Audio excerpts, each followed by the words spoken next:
Ever think presidential campaigns are weird nowadays? Well, buckle up, because history has some campaigns that make today's politics look like a stroll in the park. Imagine a candidate promising every American their very own pony, or one literally forming a creep committee to get re-elected. If you're like me, you're probably thinking, what the heck? Well, that's exactly what I thought when I first started researching this topic.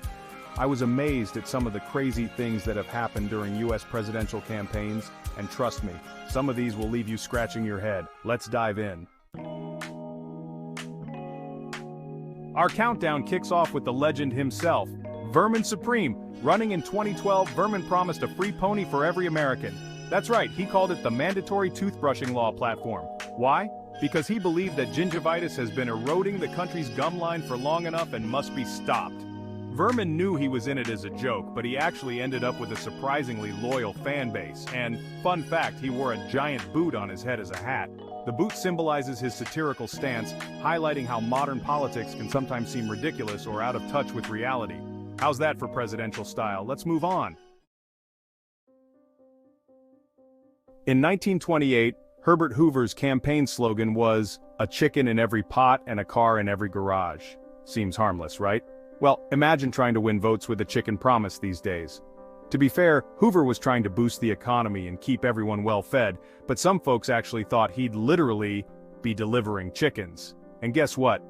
The Great Depression hit soon after. No chickens, no cars, just empty pots. Oops, clucking right along. In 1968, comedian Pat Paulson entered the race, as a joke, but kinda seriously. He even had an entire campaign skit on, and his platform? He promised to solve problems without actually understanding them. Sound familiar? People knew it was a gag, but in the chaos of 1968, it resonated. Paulson received tens of thousands of votes. Turns out sometimes satire hits close to home, from the jokes to more jokes. 7. Andrew Jackson, 1828, coffin handbills, seriously? Andrew Jackson's 1828 campaign took mudslinging to a whole new level. His opponents actually printed coffin handbills, which were leaflets with pictures of coffins claiming he'd killed people unlawfully. Talk about Halloween vibes. It got so intense that Jackson's opponents called him a murderer, but guess what? Jackson still won.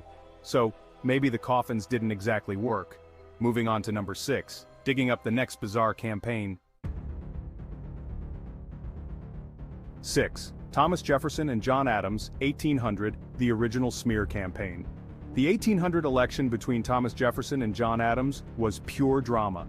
Jefferson's supporters called Adams a hermaphrodite, yes, seriously, and Adams's camp said Jefferson was basically an atheist. Neither accusation was true, of course, but they didn't let facts get in the way of a good smear. This was the original anything goes campaign, and it set the stage for over 200 years of, well, everything we see today, moving right along to more mud. 5.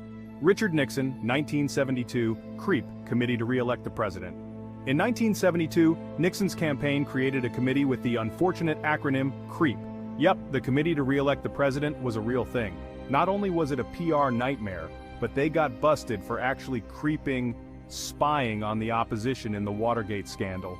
Needless to say, CREEP didn't exactly age well in American history. Let's creep on to the next one.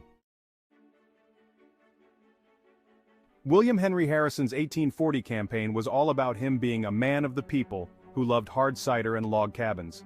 His opponent tried to paint him as old and out of touch, but Harrison ran with it, making his campaign all about log cabins and cider. Apparently people loved the idea of an old dude drinking cider in a log cabin because he won, although he also died just 32 days after taking office. Let's raise a mug and keep going.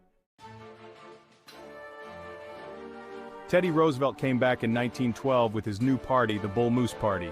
He was mad at the Republicans and just decided to make his own. Teddy even said, "I'm as strong as a bull moose," and the name stuck.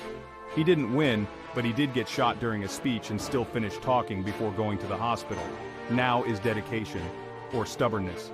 Either way, it's peak Teddy. Our number 2 spot goes to George Washington, who campaigned by not campaigning at all. That's right. In 1789, Washington didn't campaign, didn't even want the job. but he got 100% of the votes from the Electoral College. Talk about the ultimate don't try too hard moment. It's like he was saying, "Fine, if you insist." And history insists he was pretty good at it. And finally, our number one, James Monroe in 1816. Monroe was basically, no one else even ran against him because he was so popular, kicking off what's called the era of good feelings, which refers to a period in U.S. history from about 1817 to 1825, during President James Monroe's administration, marked by a sense of national unity and political harmony following the War of 1812. The name reflects the widespread optimism and patriotism of the time as the United States experienced economic growth, westward expansion, and relative peace after years of conflict with Britain. I mean, imagine running for president with "That's how you know you're killing it," no debates, no smear campaigns, just a guy coasting to the White House on pure good vibes. Alright, time to test your campaign trivia. Which candidate ran a chicken in every pot campaign? And who promised a pony to everyone? Comment below with your answers, and I'll reveal the correct ones soon. Thanks for joining our countdown of the most bizarre US presidential campaigns. Hit like if you were as shocked as I was, and subscribe if you want more fun history breakdowns. Who knows what will happen in the next election? Maybe someone will run promising llamas. Until next time.